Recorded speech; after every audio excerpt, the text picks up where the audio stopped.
this special program for Talk to Ssbc. I'm more than welcoming this initiative, and I think we'll also try to thank our viewers who are going to view us through this live talk. Thank you so much. Just briefly, Your Worship, if you can just tell us really, what is the mandate of the Juba City Council, which is under your administration?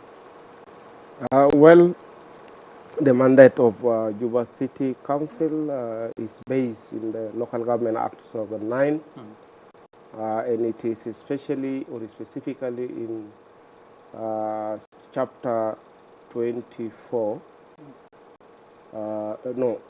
Second is mandated in order to provide law and public order delivery to the people. And number 3 is for the maintenance of sanitation and environment in order to make the council of the city clean. Number with the support of the government. And number 5, which is the last one, is to maintain the interest of the people and their rights within the context of Local Government Act 2009. So local government councils all over the world, and specifically in South Sudan, we are tasked for these 5 primary basic responsibilities and functions of the local council.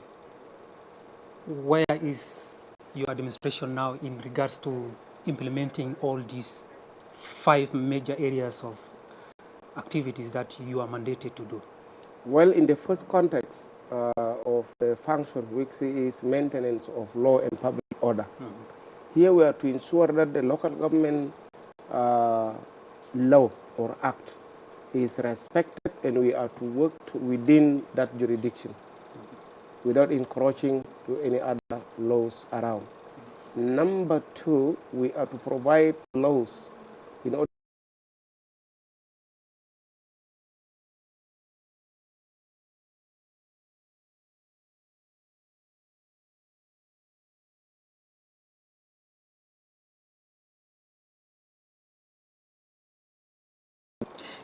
earlier on we were discussing about the mandate of the Juba City Council, of which you mentioned 5 areas that you are mandated to do.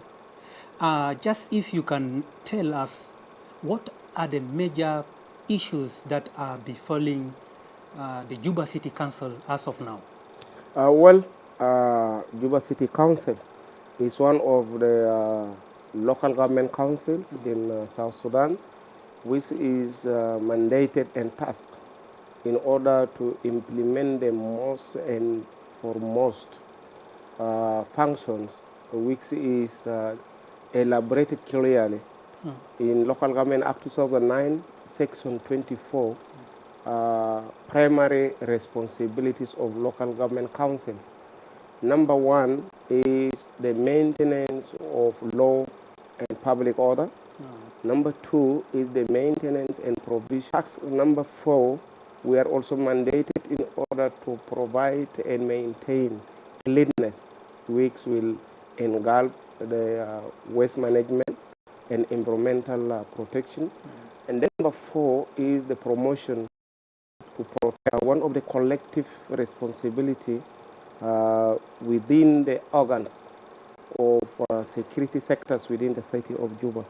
Despite that, me, as the mayor of Juba City Council, I'm the head of security of unknown gunmen, the Toronto's boys. They are robbing, of course, people things, and you see that also there are border robbers, and then also there you see unnecessary, and sometimes you see the killings that are unknown sometimes, especially there are people who are dying alone, even people into unnecessary death, and these are all culminated in the security sector. So these are the areas where we are, of course, working in collective functions in order to see that the security is under control. for example, the issue of Torontos, the unknown gunmen. These are people that are within the jurisdiction. Of course, up to now, to this end. Unknown gunmen, they are, of course, always practice this during night hours. And that is why we as the government, the collective responsibility that we had, employment that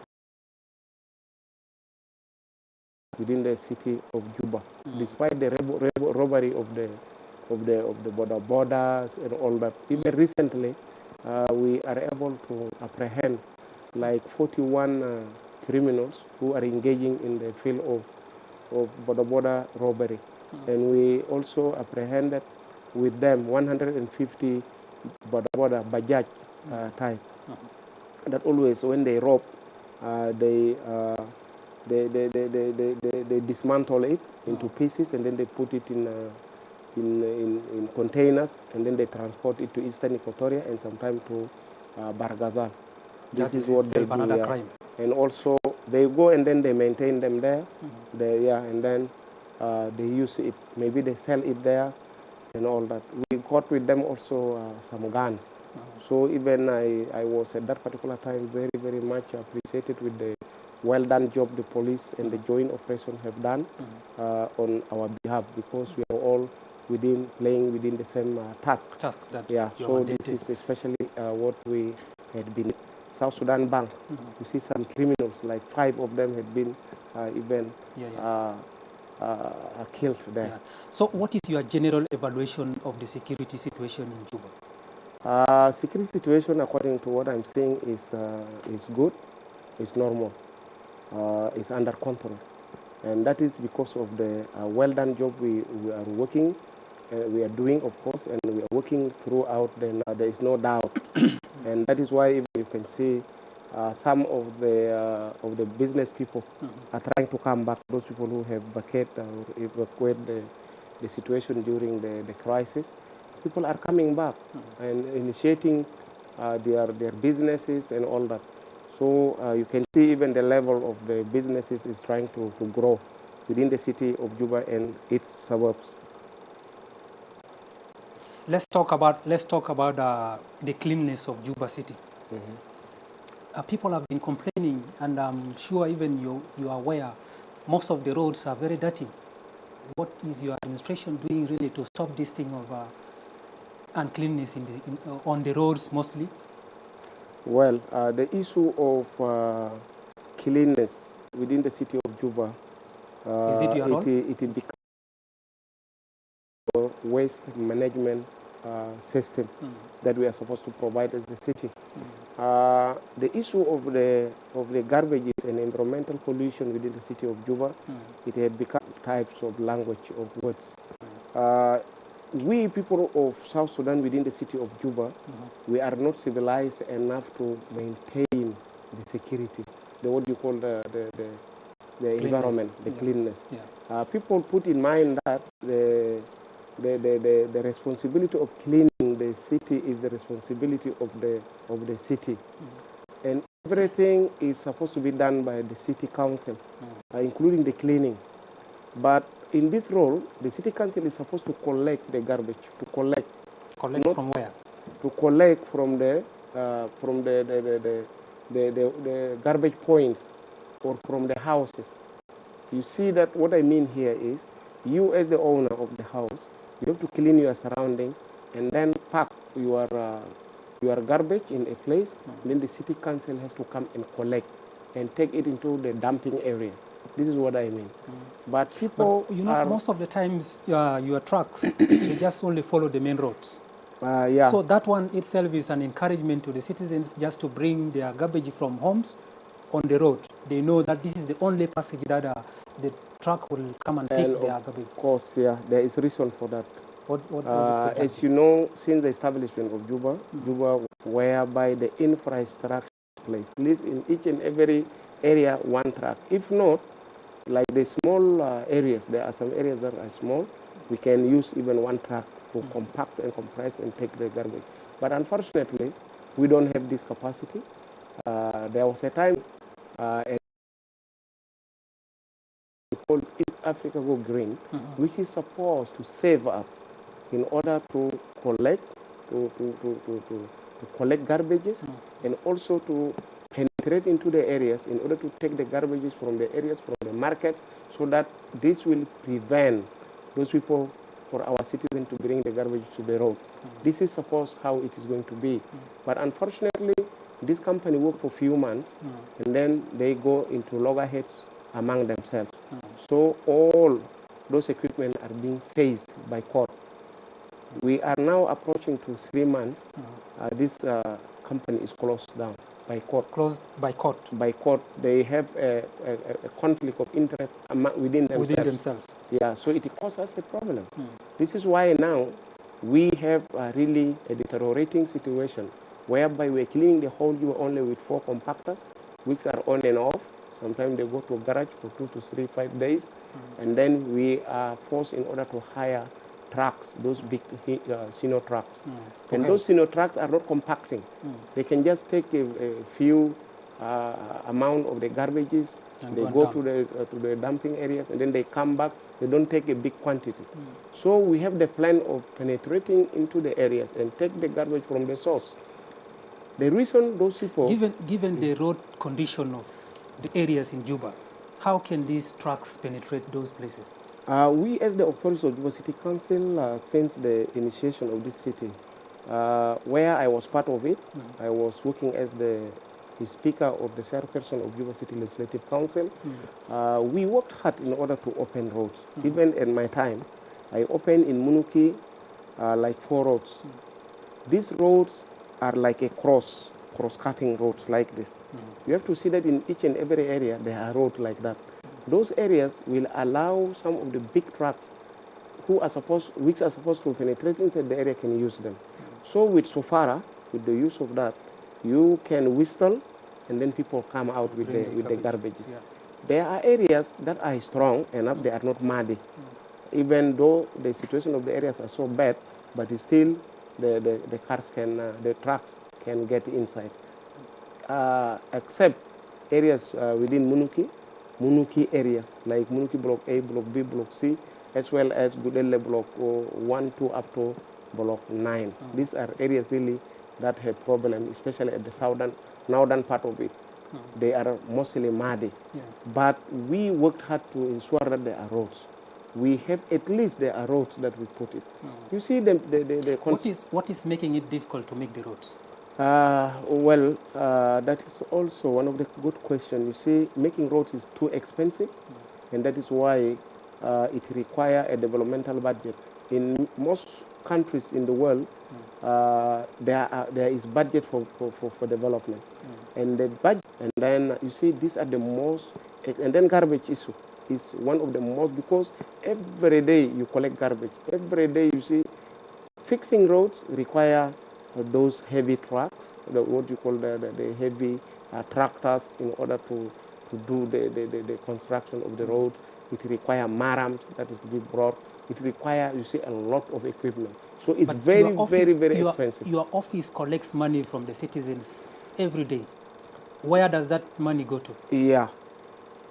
This is people's perception, and this is what is really killing us and leaving us as the city or council or the local councils. People preempt that there is money in this particular areas. We collect money with subsidiable rates.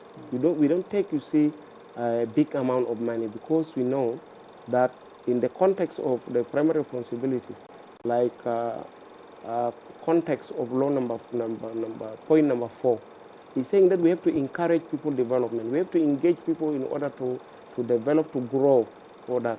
So you can see that our taxes are always moderate, so that we don't take much. They are complaining. The all over the world. All over the world, people complain of taxes, because actually a human being don't want to be taxed. Human being don't want to be punished. Human being don't want to be, you see, squeezed for the law or policy for something remote. But still no change, Your Worship. Yeah, no because change. Everywhere in Juba, it's not really clean. Yeah, I know that. That is because the facilities that we are using, they are not enough. You see, imagine the whole of Juba is to be cleaned by like 4 trucks or 4 compactors or 3 with the hire of the trucks, the senior trucks. One of the problems that we face is people take the garbage, they pour them down. They pour them down and then they return with the container. So it takes us even long time in order to concentrate, in order to remove, you see, the whole garbage that has been poured down. You see, if it would have been in that container, our workers will just get it easy in order just to throw and compact the senior trucks or the compactors, and it make it easy. But sometimes they take like 1 to 2 hours just in one area of garbage. So the money that we collect money, of course, but we have a number of activities. We have the operation, we have the payment of the workers, we have the fuel, we have a lot of other activities to do, even burial of dead bodies that are unknown to the owners. You see, sometimes in a month, we bury like 13 dead bodies that are unknown. We don't know even the name because they are taken to mortuary, they fill the mortuary, so there will be no space, like Juba Teaching Hospital, El Ghiada Military Hospital. They have to write to us that let us help. We bury one person with 150 South Sudanese pounds in Jebel Lemun graveyard. We have to bury them because they are considered now, like you see, that respect for the human being. They are considered like garbage because no one is taking responsibility of them. So we have to honor them. We as the local council, especially the Juba City Council, we have to take them and bury them. Imagine such particular cost that is put on the city. It's really a heavy and huge responsibility that we are taking as the city authorities. There are a lot of other activities that we are doing within the context of the money that we collect. Despite the efforts that you are making, but still the citizens are not satisfied with your service. What do you have to tell them about this? I have, of course, to tell them that they are supposed to encourage the authorities in order to do more. There is no government that can satisfy its citizens all over the world. Even you go to the West world, you go to America, you go to Britain, you go to Japan, you go to those areas. You see, you will see that These people are places still that you have expecting. mentioned. So the expectation, I want to repeat this word, the expectation of people is always high. The expectation of everybody. You can satisfy him or her in this particular aspect. Again, other aspect will rise. Again, other factor at the other side rise. You see, when you studied economics, you will really know the behaviors of human beings on earth. So it's so difficult for you in order to satisfy I think the your people. worship, you have been to Kenya, in Nairobi, for example, or in Kampala, and other cities, Tanzania, maybe in Rwanda. I think you have seen their cities. Yes. How do you compare their cities with this one? We the people of South Sudan, we are like considering our governments as I don't know how really to say it, but they are saying like in the middle of the night, they can at the morning wake and say that things happen according or based to their expectation. What I mean here is that if we compare the history and also the countries like Kampala, or the capitals like Kampala, like Nairobi, like it has a long history of establishment compared to Juba. Like Kampala, it was a town by then during the British, and it went through successive government, successive development, successive, you see, including Kenya and Kigali, as you know, that they worked and took them time in order to change the cities to become like the way we are saying. So Juba, we have just become the city, the government, the South Sudan become the country, and at the same time the city of Juba become the seat and the capital of the Republic of South Sudan. And you know the crisis that happened. The two crises that happened within here. We got our independence in 2011. Crisis come up in 2013. Again, we went through at least relative in between normality of security. And also in 2016, also another war break out. So we are within peace or stability and crisis. This pull us back. Believe me, if after the independence we had been in the same situation, no any crisis happened, I think Juba would have not been Juba that we are seeing. Because the first authorities of Juba City Council enforce a lot of local orders, enforce a lot of bylaws for the maintenance of order, maintenance, you see, of the city in all aspects of life that I was talking within the context of local government up to 2009. Yeah. But we have not been given time in order to manage. So people come from that particular situation, they go through other traumas, they go through other situations which is so difficult for them in order to stabilize themselves, to be stable on what they are in. So we are not so much backward, but changes in the city always, it requires the change of mentality of people.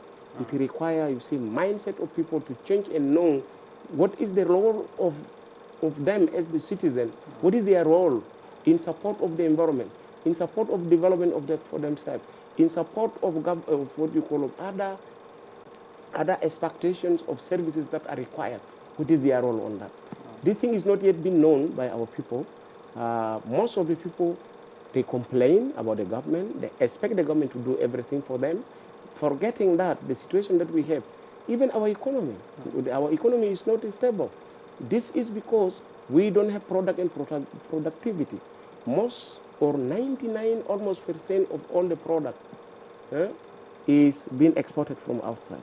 So this one created I think all this one, a lot of there's nowhere to blame the citizens because of insecurity. You mentioned it very clearly. How will they produce? So they need not supposed also outside it is just full of they need not criminals. also supposed to blame the government so much. They have to understand the situation that the government is, is overgoing. They are also to understand that. But the government is a government. It's working and doing for the best in order to say that there is life. And always we tell our people in order to have hope. They need to have hope that there is good life, there is good economic situation or improvement and all the other aspects of life. This is what we as the government, we have to they are not frustrated so that they are, you see, this is what we're about. But otherwise, and I'm telling you, and this is the frankly speaking here, as we are talking to Ssbc, that we are progressing, but our people are not satisfied because always any activity we are providing is not satisfactory to people, if and only if a case. But I'm seeing the situation of Juba. As you can see, Juba is growing, but it is only that there are some other areas of concern that the government is supposed to do. And we're working hard in order to see that there is sustainable development, there is sustainable... So we are going for a short break. When we come back, you will tell us your plan on how you are going to develop Juba or make Juba a modern city. Inshallah. Viewer, we are going for a short break. Please don't go away. Please continue following us on Facebook page, which is Ssbc TV, and also on YouTube. We are also live there, and talk to Ssbc. All these channels, we are live there. We are back in a moment.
Hello viewer, welcome back from that short break. In the studio, I am still with His Worship, Michael Lado Alajabo, the mayor of Juba City Council discussing about the activities of Juba City Council. Welcome back. Welcome back from that short break. Yeah, as we are talking about your plans of how you would make Juba City very modern. You know, everywhere you go, Juba is just full of iron sheets, some structures that are really not good for a city. What are your plans? What are your plans really to improve Juba City in regards to keeping Juba very clean, avoiding any garbage in the city, making the city modern? What are your plans for that? Well, thank you. When I became the mayor, I come with my motto. What is your motto? My motto was the mayor for together, for service delivery and urban development.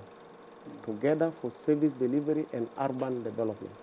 Service delivery, you know, that is including and not limited to the garbage or solid waste management and the other aspects of services, roads, opening of roads, security is even services and all that.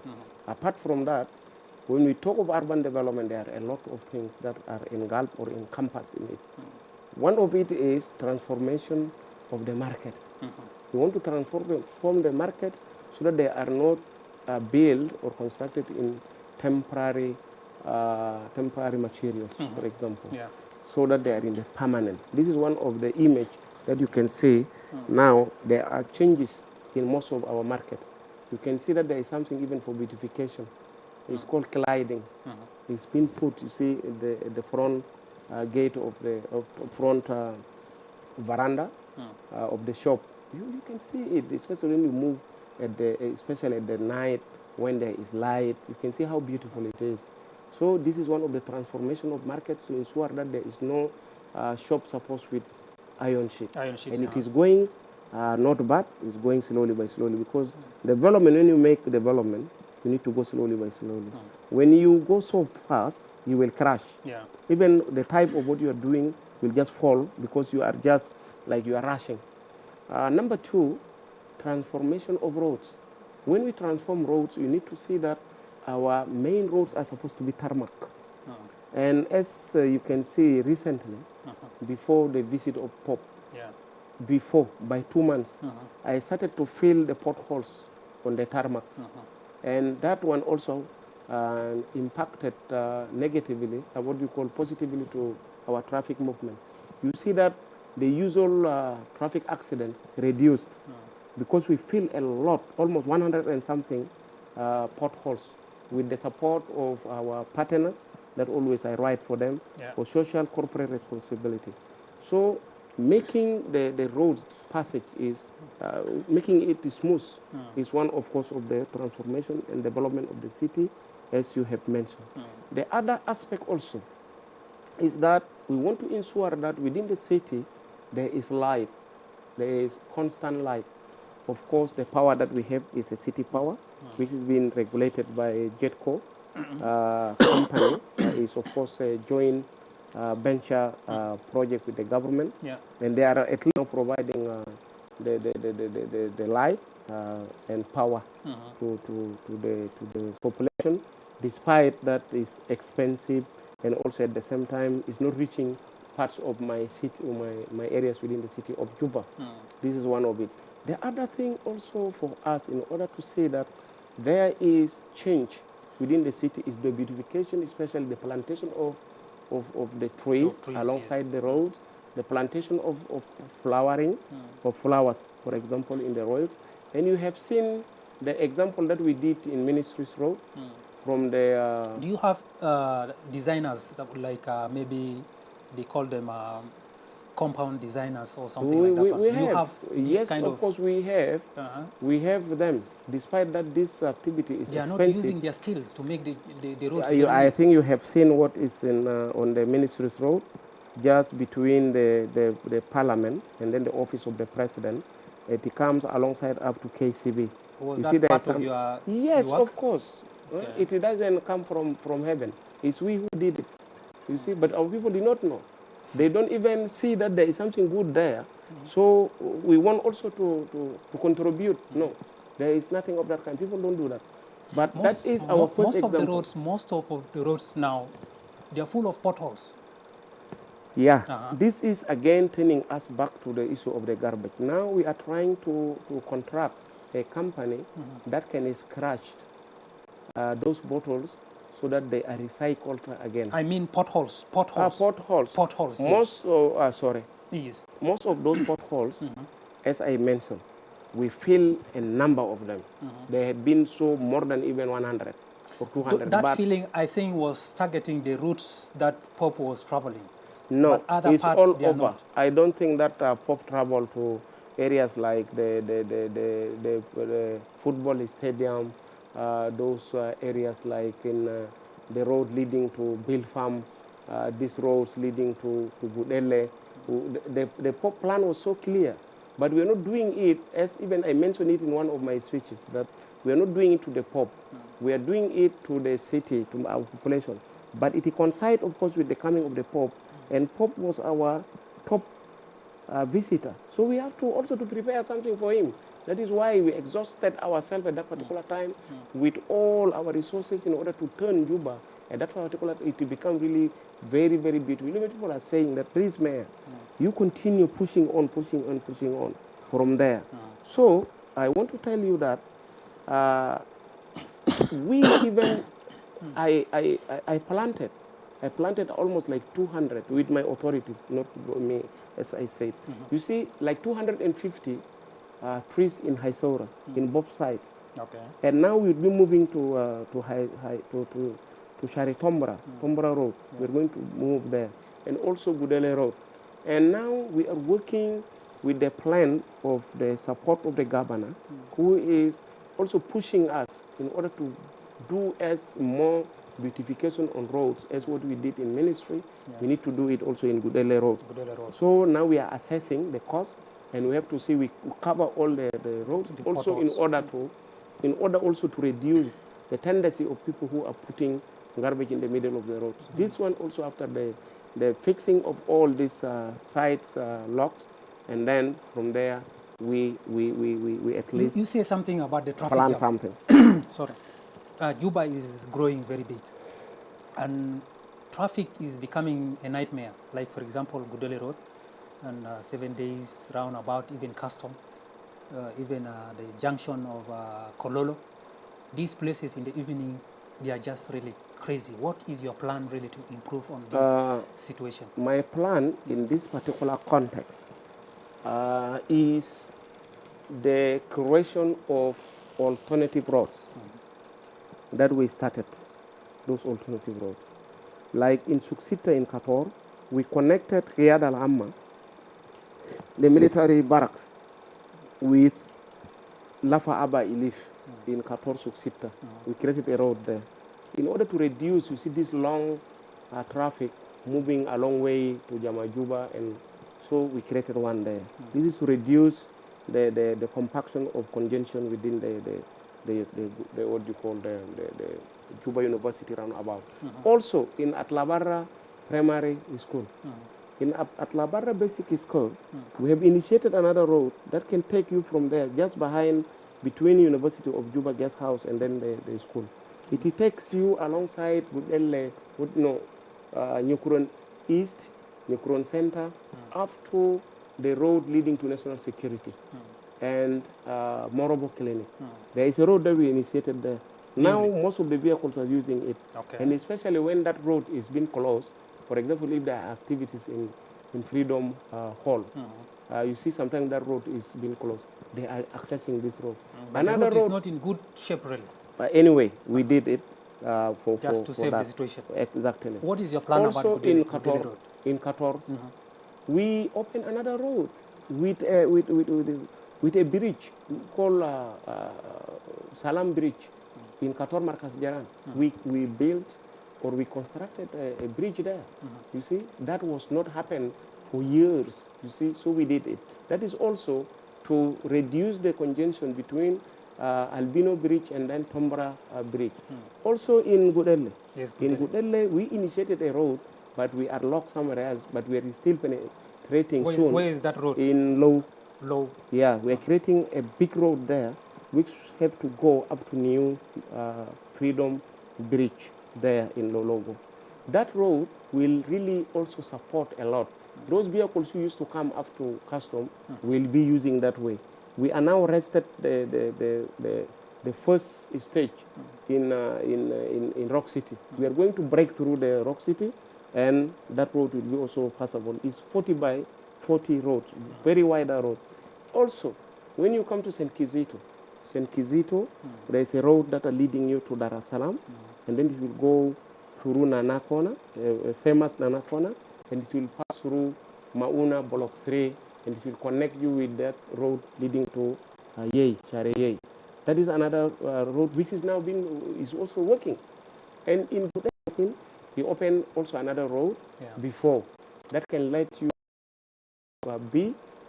Muniki Block B, and also it will lead you to Bill Farm Road.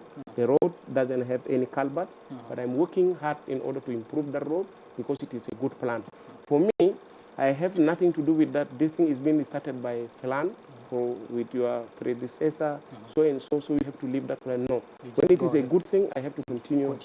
Doing it. That's very good. I think also in this particular special talk, I thanks the initiative of our local or national investors like Bibi Saali, like Kurajing. I push with them that you tell them that we have to do something. Make for me roads, because I have a plan on that, and they are ready to help us on that. I have already engaged from Parliament in that particular hotel to Africa, intra-Africa, and also to Bros. From Bros, it will slide you to that small bridge near Konyo Konyo at Trinity Petrol Station with Tam in Konyo Konyo. So that anyone who has nothing to do with Konyo Konyo has just to branch that way. And now we are working on that. But now we fix it also with a social corporate responsibility. And we'll continue doing that, like in Haisoura. That tarmac also we are supported there by Bibis. It is connecting Haisoura with Culture Center in the middle there. So when something happens with this road here, we'll be using that one as an alternative. I work with alternative. Most of what I'm doing. Now, Your Worship, let us talk about water. Water is becoming a big challenge in Juba. 1 drum is now costing 1,500. Who is charging that price? Is it your office, the truck drivers? Why is the price expensive? Yet we have the River Nile around here. This is really one of the very, very tedious issue for all of us that we are supposed to ask ourselves. The city council or the government cannot do trading on water, but what we do, we regulate. The water comes from us and it's just close here. Now the problem is getting the water from the river to the people. We, the traders of South Sudan, most of us, we're trading in a very white collar kind of jobs, white collar kind of businesses, selling cars, V8s, what this is. But now, some of us forgotten about this task of provision of water is one of the basic trade. Immediately communicate themselves, and then they make a strike. They stop the services. This is one of the challenges that we have. Now we have been provided with water, which is a cooperation between the Republic of South Sudan and then JICA Corporation. This initiative had been launched by the president, and we have like 10 lakes. Some of them are in Munuki Island in Kuwait. Some of them are in Gudele and all that. There are 10 in numbers. Those people are collecting this water from there in a very cheaper price, £1 only, 100 pound only in one barrel. So what is the relation between dollar and they says the spare parts of the cars and also the fuel and all that. And in fact, fuel now increased from 900 to 1,400 in one liter. This is for information nowadays. But it will not make them to raise. You see the barrel of water from 1,000 that they used to sell to 1,500. Now, last week, I have already formed a committee in order to discuss the pricing, tariff of the water. With them. Now they are going to finalize that, maybe between the end of this week and then next week. I think we are going to tell people the pricing that we did, because we are taking some of them to be part of the committee, so that we agree together. We brought in even the MTD, the corporation for mechanical department in the state, so that they have to help us in distance, the distance and all that. We develop now like 6 zones of water circulation, 6 zones. The first zones are zones closer to the river, zones closer to the water collection points and all that. The most farthest areas like zone 6, zone 5, zone 4, those are areas within the county. Let us talk about the Japanese government water project that was launched, I think, about 2 months ago or 1 month ago. That project was supposed to ease the issue of water in Juba. Why is it still a different thing? That the price is not. Is the Japanese project a donation or a business? It is a donation from Japanese people as a grant to our government, like the bridge that had been granted to us there, the Freedom Bridge. Our role is to manage, and that is why the sale of that water is in subsidiary prices. Why? Because that little money we get is not us actually, but I'm talking as a government. That is comparable to the distances of those waters. The quantity of those water is like 2,900 households only. The quantity that had been filtered clean from there, still using them. One of the issue here, I think it's a mistake or what, I don't know. This water is supposed to be connected to people in their households. But at the time when the Japanese project, JICA, was making assessment, by then those places look like villages. By then I want to tell you, and that is very, very, very clear what you call assessment that was done in that particular time, that the areas that are assessed and these water collection points are being fixed, they look like villages at that time. They are not been demarcated. The assessment was done in 2008. So for them, they are saying that this is a village and it's going to continue to be a village. They become surprised recently when they realize that those places has already Amarat. They have very huge buildings. For the people that cannot come and fetch water from down with a jerrycan. So they got it. That is why our government, including myself, we engage them through the World Bank to see that they have to give another grant in order to connect this water to the houses. And also to increase the cubic quantities of the water to be that would be released from the company, from what you call from the corporation at the river, to have enough water that can at least reach the population, which is 1.5 to 2 million people. This is one of the issues that happened. I don't call it a mistake, but that was the situation of the city at that particular time. And that is as what had been mentioned by one of the British scholars of South Sudan. When we qualified to become a country after referendum, it was asked that how is Juba, which is going to be the city, the upcoming city for South Sudan. He says that wallahi, Juba is not a town nor a city. They say, and then what is it? He said Juba is one of the big villages in the world. You see the way how Juba was. But now I think that Kawaja, when he come back and see what Juba is now, it's a different thing. It's a different thing. Even now, when I came, I make some markings on the road, markings, yellow and white. That is to separate the road which is not being separated by the road corridor. So it separate vehicles.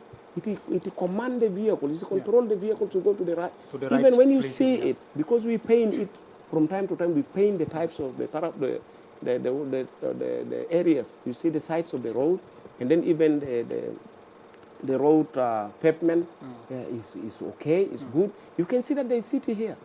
There is city, and I don't think that there is another city in South Sudan or even in some parts of the region. I don't think that there are cities that did not even reach to our extent. You see, we have that, you see, things in our mind that making us so much optimistic to see that things supposed have to change in a minute. And we have that thing. Your worship, as we wind up, just I want you to tell me one thing that you regret being a mayor of Juba City Council. If there are any regret, it's just the mentality of people that are not helping and they are not encouraging. They are not saying things, or they don't encourage what the government is working through out. You see, in order to change the situation as like a nightmare and all that, you see, this is one of the things that that is. And then the other thing always that I'm looking at is that human being is complicated animal of process. We are animals of process. You see, we are creatures that are so complicated. You do this, they say, this is not the way how it is supposed to be. You do this, they claim for another. You do this, you see, whenever you do anything, they have to. And there is no one who is to see that how we are supposed to support the initiative of the development together. Like you see, when I put that motto of togetherness of service for delivery, togetherness of development, all over what we have. But it's not that regret to that extent, but it is a simple thing that, because you see, I'm a student of in sociology and social anthropology. So we have a lot about how people behave in towns, in villages, in big towns and all that. So this is the nature of human being. What is your biggest hope, or what is your hope? Of course, my hope is that, like I'm saying, things are at least normalized. Like now, there was a challenge of our people, especially in suburb of Juba, concerning the issue of cows. Cows had already, most of them had been moved to their own, to their original destination. So now the villages are, because when we start to develop, to produce ourselves, it is just in only 30 seconds. To provide service to our people in all aspects of service delivery and also the aspect of development. So I appeal to our people in order to cooperate with city authorities in order to see that our service go. Also the issue of the garbages, let people not bring the garbage to the road because it is punishable by law as we regulated it in our local orders, and let we ensure that in the short run we are going to get the trucks going inside the areas, and you keep the garbage in your home, and then it will be taken immediately by the city authorities, as we have already given directives to our quarter councils and then all the block councils in order to take that tax important and also to be taken in immediate action. This is what I want to tell our people. Thank you. Thank you very much, Your Worship Michael Alojabo. Thank you very much for talking to Ssbc. Okay, thank you. Viewer, we have come to the end of this program. We have been discussing about the activities of Juba City Council with the Mayor of Juba. Please, he is requesting or appealing to all of you that you have to cooperate with the authorities for him to be able to deliver services in Juba City Council here.